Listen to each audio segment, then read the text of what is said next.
Hi friends! రోజు చట్నీ చేస్తాం. కానీ కొంచెం డిఫరెంట్‌గా చేస్తే పిల్లలు కూడా ఇష్టపడతారు కదా!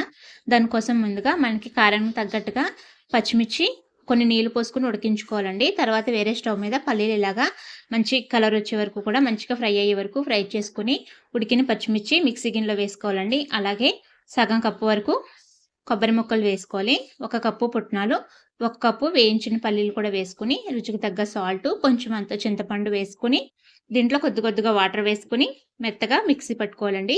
చట్నీ అయితే రెడీ అయిపోతుంది. మీకు తాలింపులు కావాలనుకుంటే తాలింపులు వేసుకోవచ్చు. తాలింపులు ఇష్టం లేని వాళ్ళు అలాగైనా సరే తినొచ్చండి. టేస్ట్ అయితే సూపర్‌గా ఉంటుంది. ఇది ఏ టిఫిన్‌లోకైనా సరే చాలా టేస్టీగా ఉంటుంది. తప్పకుండా ట్రై చేయండి మీరు.